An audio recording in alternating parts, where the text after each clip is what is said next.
So in this video I'm going to take a look at how we can use Inkscape to create a chess piece like this. Stick with us.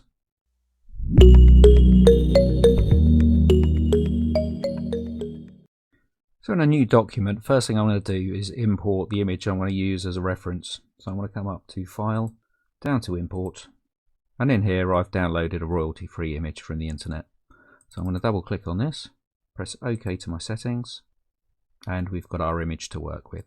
So I'm just going to shrink this down a little bit. So I'm going to hold on to Control to constrain the proportions, and I'm just going to shrink it down to a better size to work with. If we press 5 on the keyboard, that'll zoom us into our page size. I might need a little bit more, so I'm just going to zoom in a touch more. So I'm going to start tracing out our chess piece. So I'm going to make these shapes up using a few different methods.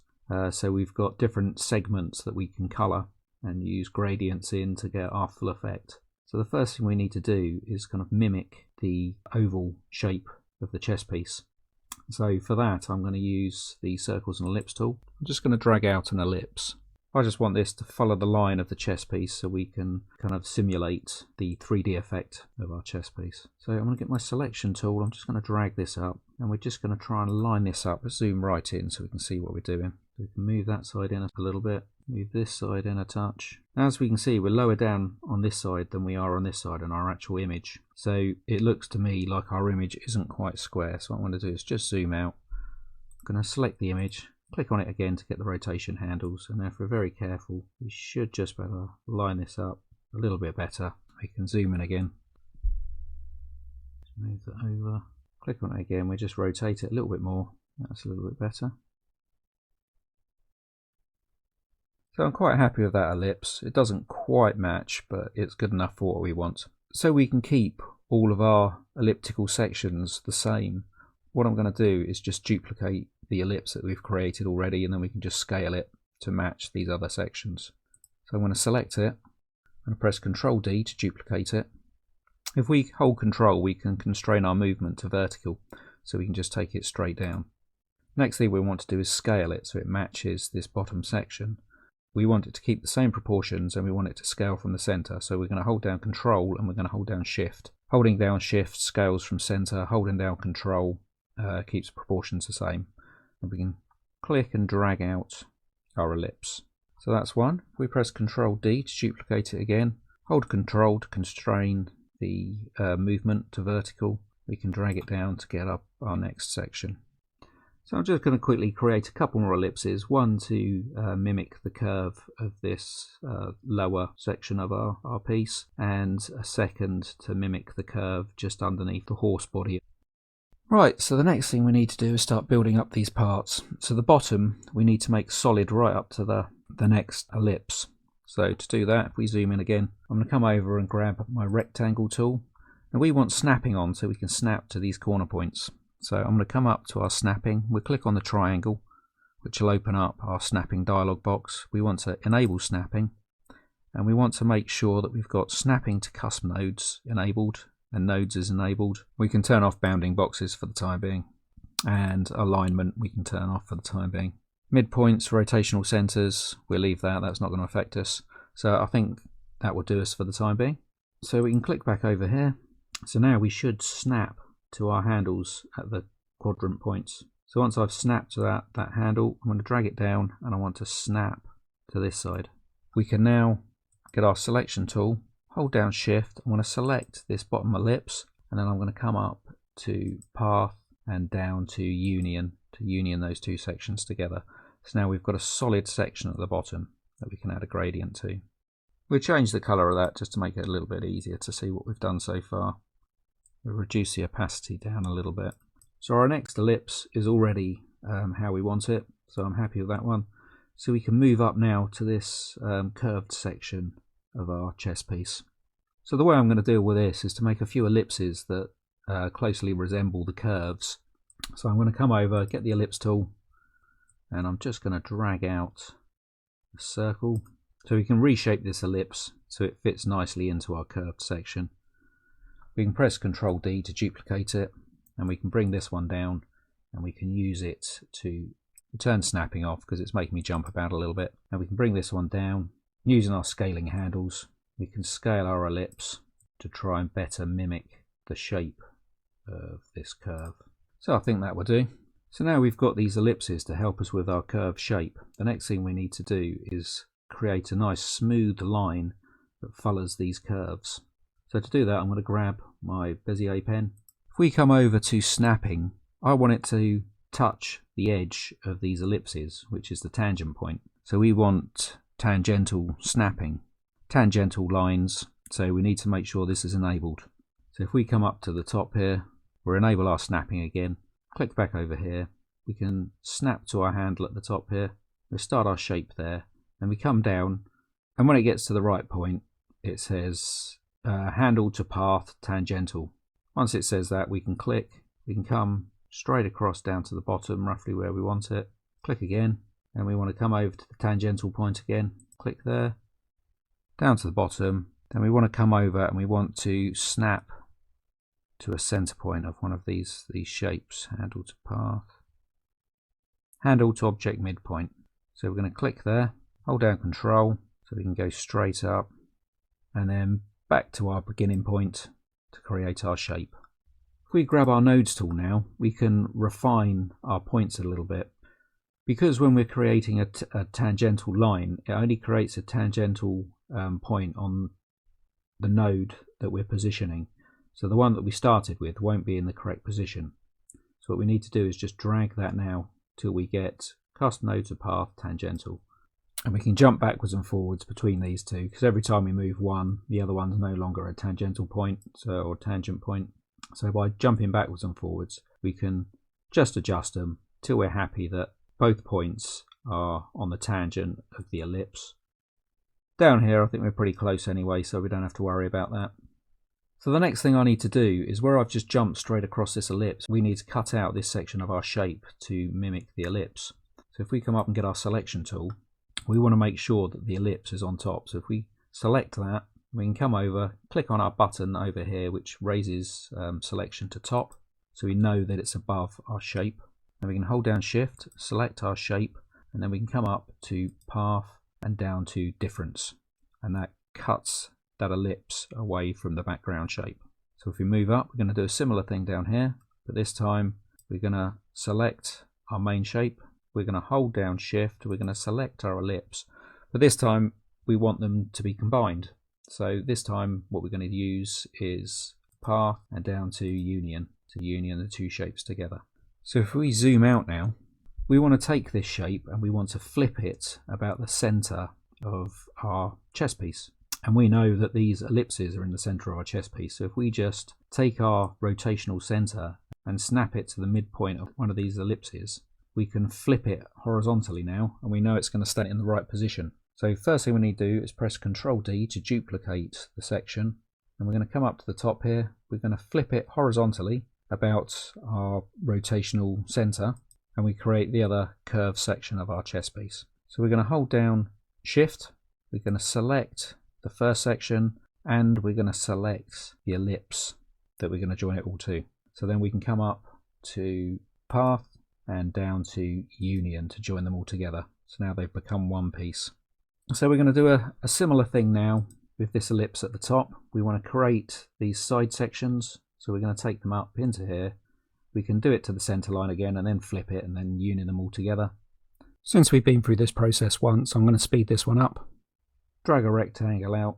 We can convert this to a path. We can come up to Path, Object to Path. So now we need to flip this and create the other side. Flip it horizontally, and now we can combine the sections together to make this segment of our chess piece. So to create the horse head on top of our chess piece, we're going to use a method that I've demonstrated before.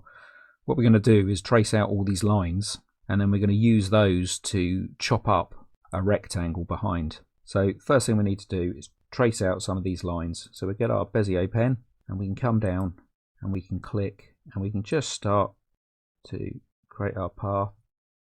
Press enter when you're done. At the moment we've got a fill color, so we need to come down to the bottom. We click on the X to get rid of the fill color, and if we click on our mouse wheel we can select the black to be our stroke color. Now the stroke's a bit big, so I'm going to right click on our stroke width down here, and we can select a nice fine line. Our opacity is turned right down at the moment, so we can just increase that opacity. So we've got a nice sharp line. I might make that slightly bigger actually, so 0.25, that's better, we can see that a lot easier. So now we need to do the same and just draw out these different lines until we've got all of our shapes traced out. If you're not used to using the Bezier pen and the nodes tool together to create paths, then watch the video that I've linked in the top right hand corner, and that'll take you through exactly how you can do it to get the perfect paths, and this will all be a lot clearer. And now I think we've got all these sections cut out. The only thing I don't like is this mouthpiece down here, it needs to be a little bit squarer. So I'm going to come in, get my nodes tool, we select the path that I want to change. I'm going to add a node in there. I'm just going to drag that over a little bit, and I think that mouth looks a little bit better now. So if we zoom out a touch, first thing I want to do is get rid of this ellipse in here. We don't need this anymore. I used it as a guide, but we can delete that now. So if we need to go to our selection tool, we can press delete and remove that. I want to select all of these lines. So the way I'm going to do that, I'm going to just come over to the side so we don't grab hold of our image behind. And then I'm going to drag a box that covers all of our line segments but doesn't completely cover anything else. So we don't select anything else apart from our line segments. Now we can combine these together. So if we come up to path, down to combine. I've missed a line. We haven't got this section down here. So I need to zoom in again. I'm going to grab my Bezier pen tool. I'm going to turn snapping on so I can snap to this handle here. Turn it off. So I'm click where I want my line to finish, but then we can drag on the handle to create this smooth curve. Like so. Press enter to finish our line. And now I think we've got all of the strokes we need. So we can zoom out. With that line selected, I'm going to go back to my selection tool. I'm going to hold down Shift.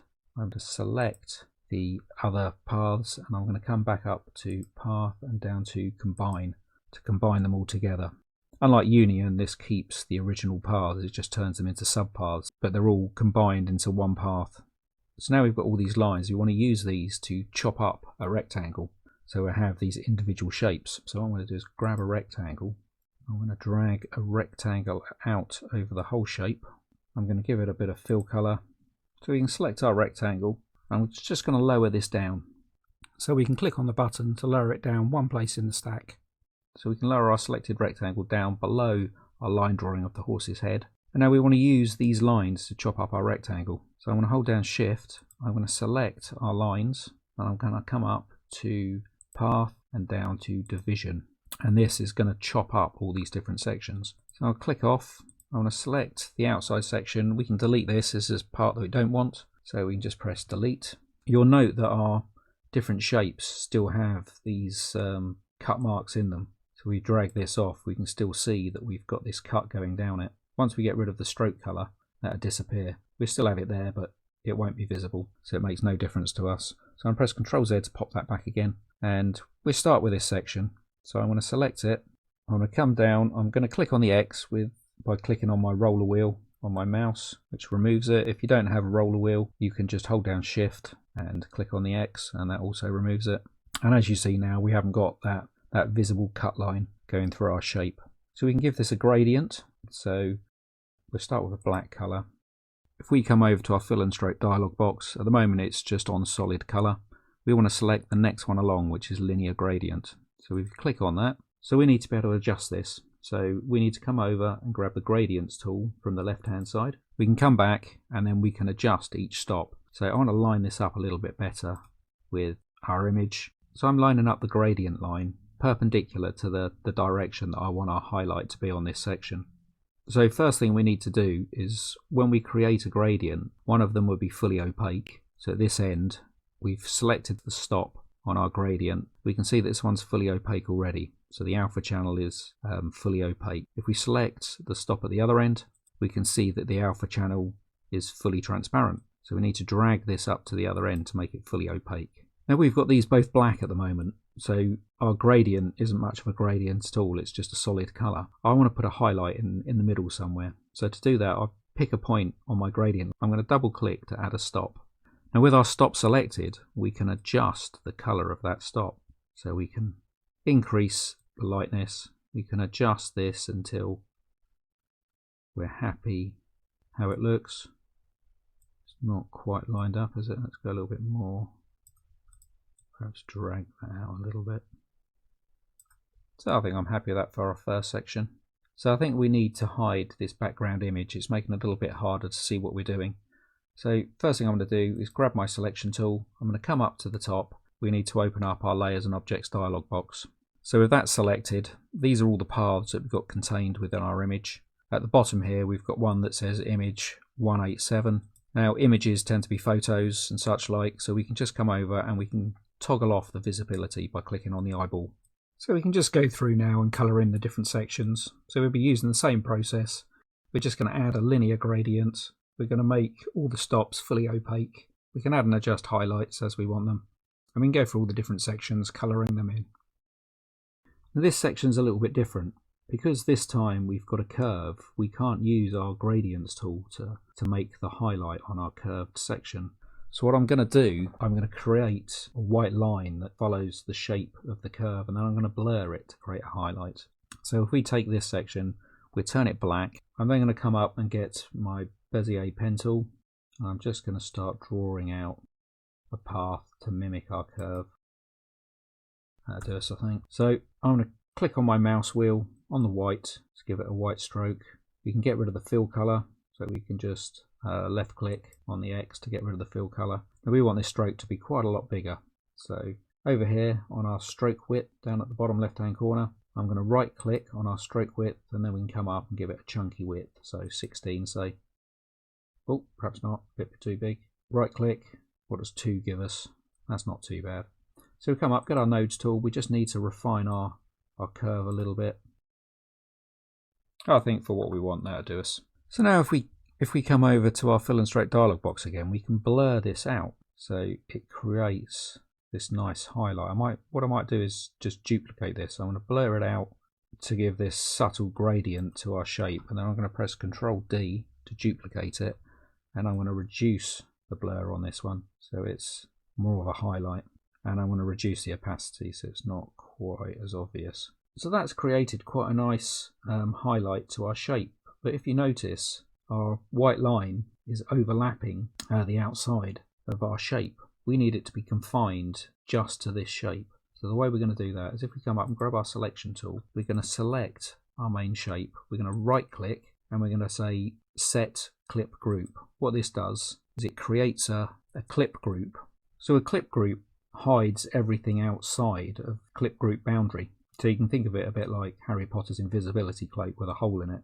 Everything that you can see through the hole is visible, and everything that you can't see through the hole is hidden. So we want to hide what's outside this shape. So we've turned this into a clip group. If we come in to our layers and objects dialog box, we can see that this clip group is represented by this little file with a pair of scissors on there. So if we change the name and call this curve section. Inside our curve section, you've got a folder called clip.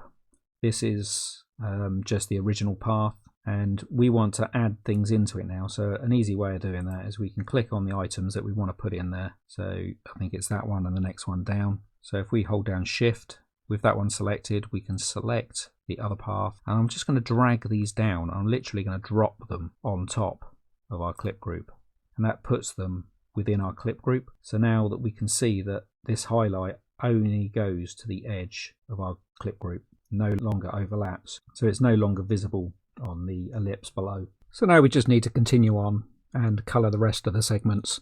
So most of these segments I've just used a linear gradient. I have used a radial gradient on one section. Once we've completed this, we can make any little tweaks we need to make. So a couple of little things that you might find handy to know is that when we chop up a rectangle to create our different segments, it does tend to introduce a lot more nodes. Now we can go to path and down to simplify to reduce the number of nodes, but sometimes this does change our path very slightly. The other thing I've noticed with my illustration is that I've actually gained some little defects here and there. So all I've done is go in and just adjust them manually. I've removed any little sections that I don't want, and then I've just tweaked my paths until I'm happy with them.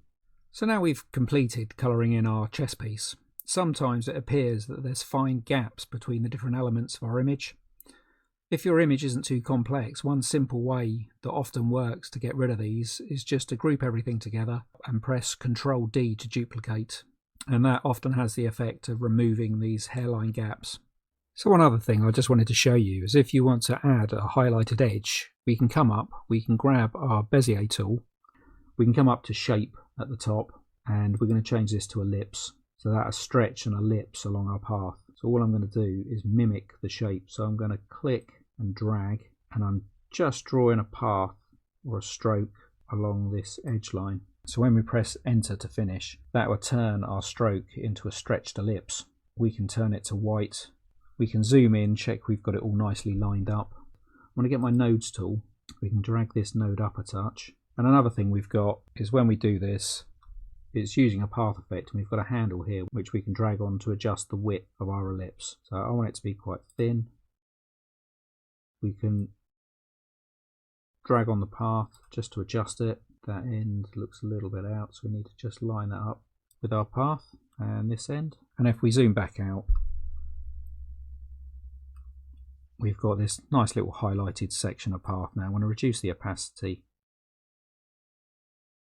And we've just added a slight highlight to the edge of our shape. If you wanted to do this anywhere else, you can just go around and do this in a few places if you like, just to give it that little bit more definition. I'll just add a background, and I think that will do us for this video. Hope you found it helpful. Thanks for watching, and I'll see you in the next video.